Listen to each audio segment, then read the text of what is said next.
Alright guys, let's do a video. I'm gonna start recording.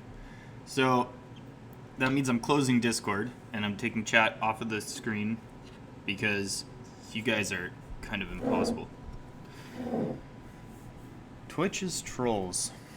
Alright, let's see. Libertarianism debunked by the Young Turks. This ought to be fun.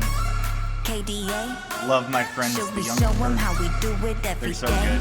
good. Wouldn't you like to live in a world where the government didn't interfere in your private... Oh, it's Hasan! It's Hasan!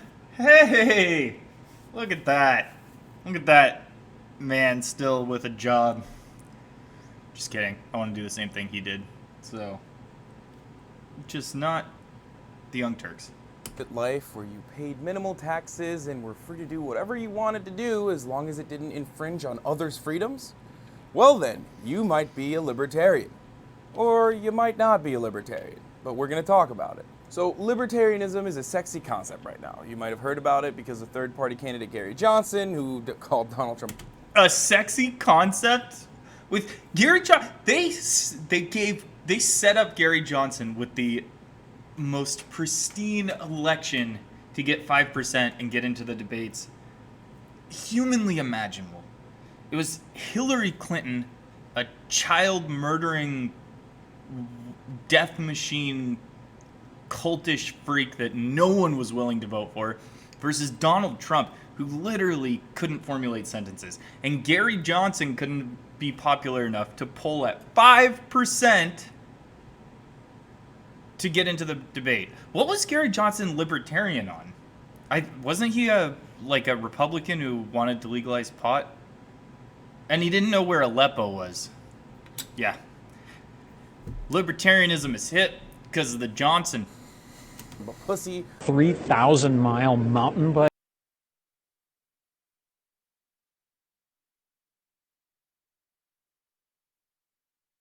pussy 3,000-mile mountain bike ride here, upcoming. Trump's a pussy. Or you might have heard about it from the Republican version of Bernie Sanders, Ron Paul. Or you turned into a libertarian overnight after completing Ayn Rand's Atlas Shrugged. But what do libertarians believe in? Well, the core value of libertarianism is small government, which is a vague concept meaning pretty much whatever any individual... Not true. That's a lie. The underlying value of libertarianism is the non-aggression principle.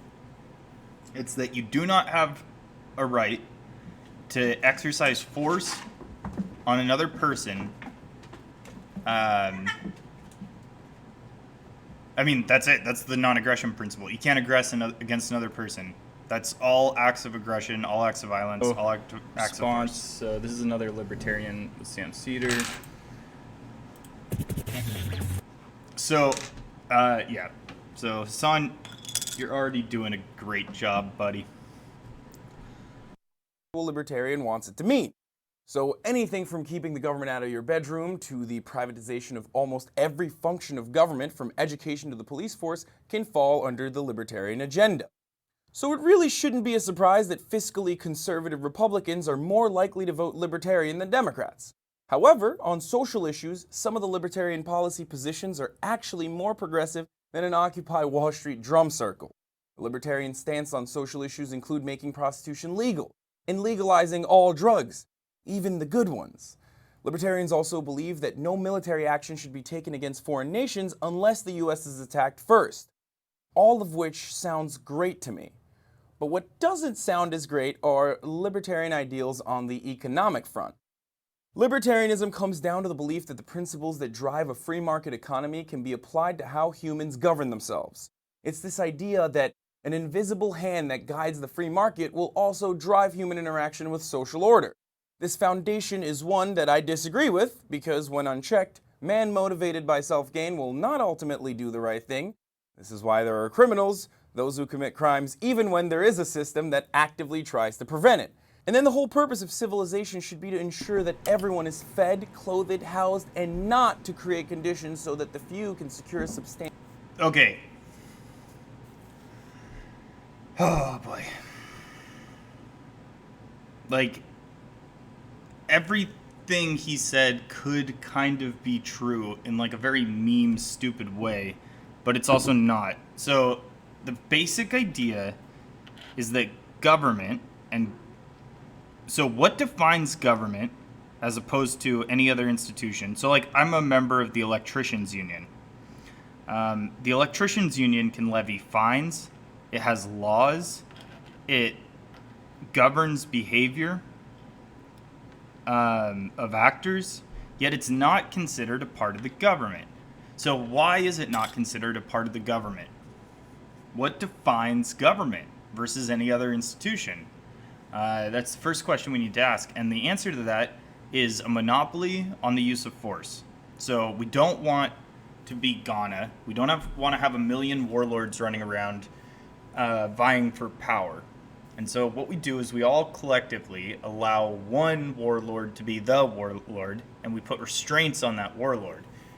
So we have a restrained warlord that keeps any other warlords from popping up, in essence. I mean, that's kind of the fundamental principle of what a government is. So my union cannot send people with guns, cannot throw you in a cage, cannot shoot you, cannot execute you, cannot remove freedoms from you. So the union can make laws, it can issue fines, but if any actor says, fuck you, I'm not doing it, then they're free to leave. So the union has to provide some kind of benefit to a high enough extent that the employers and the employees choose to continue using it voluntarily. Voluntarily is the key. With the government, we have some functions that you just can't make everyone choose to do voluntarily, and that's where you get government. But the fundamental libertarian principle is that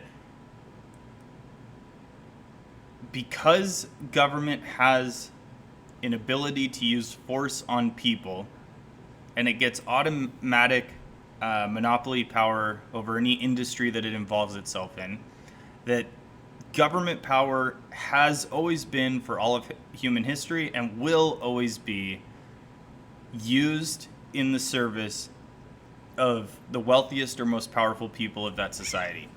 It will never, this left-wing idea that daddy government's going to come protect you from the bad billionaires, libertarians recognize as a fallacy.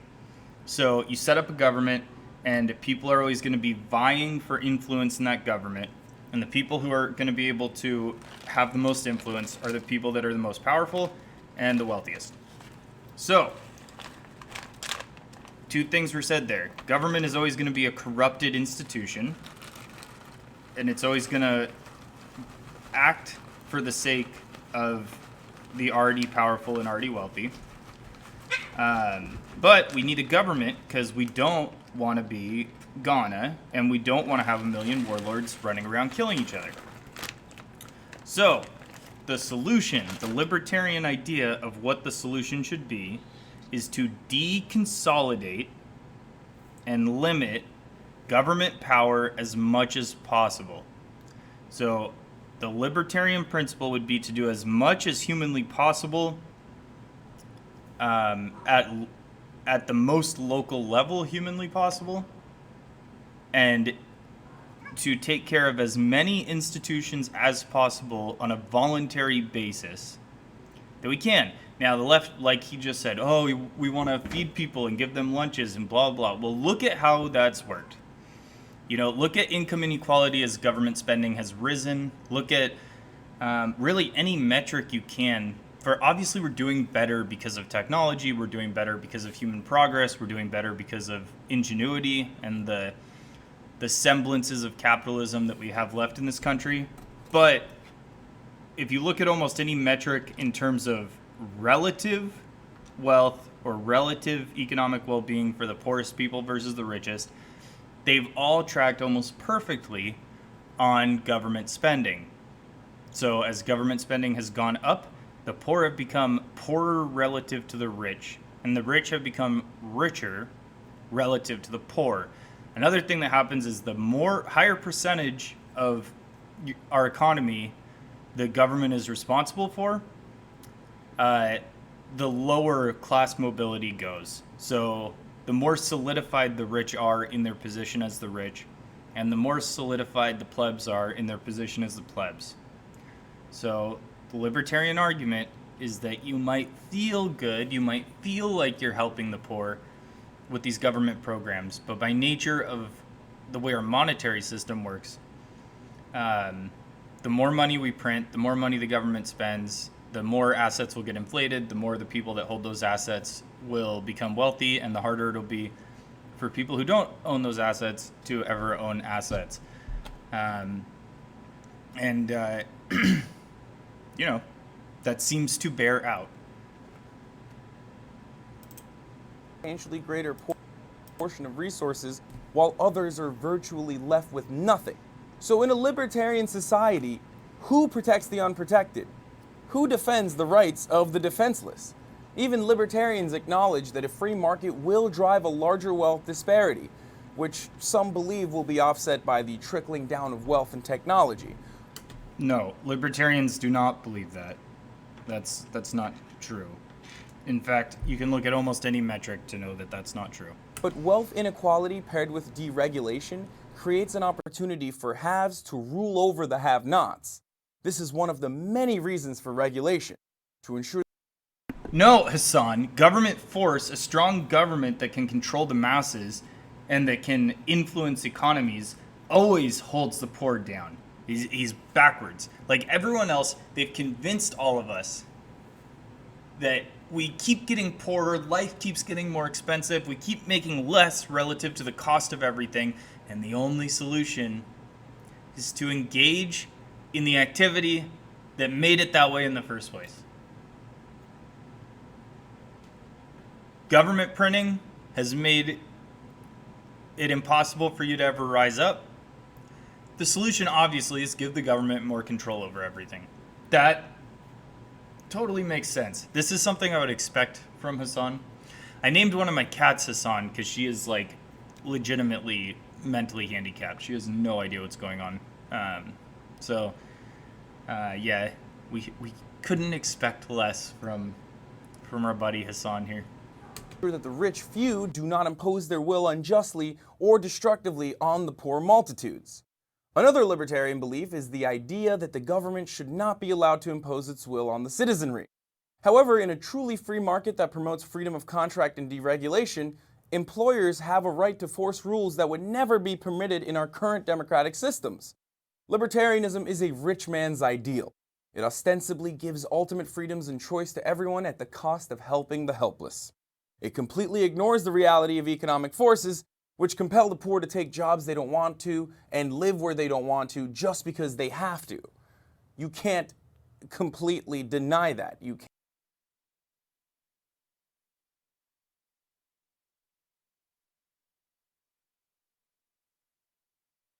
I can deny that. I can deny it outright. And it's actually, I believe, the general consensus among economists is the exact opposite.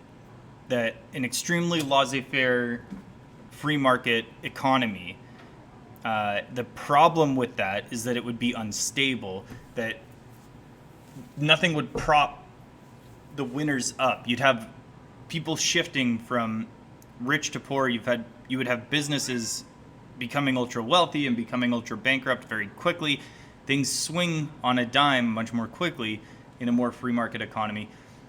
Not the other way around. Government power will always be used to protect the wealthy. It's a rule of life. We could go through graphs and we could really do this. Maybe I will tomorrow. Maybe I'll make a video.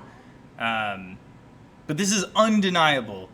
This has been true from the Saudi sheiks to the kings of Europe to parliamentary democracies and democratic republics and every form of government ever. And the founders recognized this too. Things would not be more unequal in a more free market economy. And in terms of who would take care of the downtrodden, who would do this, who would do that, do you recognize that the United States existed before Woodrow Wilson? Who took care of people's medical needs? The Catholic Church. Who took care of, yes, you would need a replacement, and that generally, historically, has been religion or social institutions. But yeah, people can recognize when you have a limited government that there is a need for some kind of social institution, and they form them. They always have formed them. In all of the most free market economies that have ever existed, people have formed social institutions to take care of each other. In fact, as governments grow and expand and become bloated, those institutions tend to die, which we can see right now. But government really isn't a replacement for those social institutions. It doesn't really work. Can't not see that reality. And while individual freedoms extending to property rights are in the forefront of the core principles of libertarianism, deregulation in a free market economy that will lead to an even bigger wealth gap sounds like the prologue to the movie Elysium, starring Matt Damon, or Snowpiercer, or any other dystopian future pick where classism runs rampant and the massive lower income classes rise against their small but incredibly wealthy oppressors. If you really want to understand what would happen in a libertarian society, watch that movie, watch Elysium. That's a libertarian utopia where the wealth disparity is abysmal and the eroding middle class is fully shifted well below the poverty line. Yes, we will likely continue to make technological advancements that allow for like robotic arms like the ones that Matt Damon uses in that movie, but increasingly in service to a narrower and narrower segment of the population. That example is exactly what is happening in a massive federal government system. That is exactly what is happening. Show me the example where things are so much less equal than they were when the government was smaller. Or, yeah, less equal. It's not, it's worse. It's consistently, the more, every dollar the government spends, the worse income inequality gets, and the wider the gap between the haves and the have-nots. Every example. Hasan, if this ever blows up and I actually get viewers and you ever see this video, find me one example where you can actually show that government got bigger and income inequality went down. Show me one. I'd love to see it.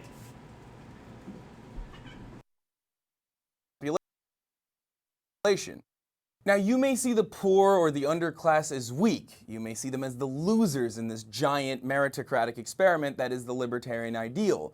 But weak as they are, there are going to be a hell of a lot more of them than there are of you. So in the hopes of avoiding the fate of the monarchy during the French Revolution, maybe it's best to retain welfare and at least a modest social safety net, if for no other reason than to keep them from grabbing their pitchforks and turning on you. Think of it as like a riot tax. In the end, libertarianism is similar to communism. I know that sounds a little crazy, but hear me out. On its face, they're both noble but impossibly ambitious theories. One has individual freedom as its core principle and the other equality. However, in practice, both concepts lead to outcomes that aren't as pure. Unlike communism, we've yet to see libertarianism crumble after application, but given the current state of the Republican Party, we may see its influence soon enough.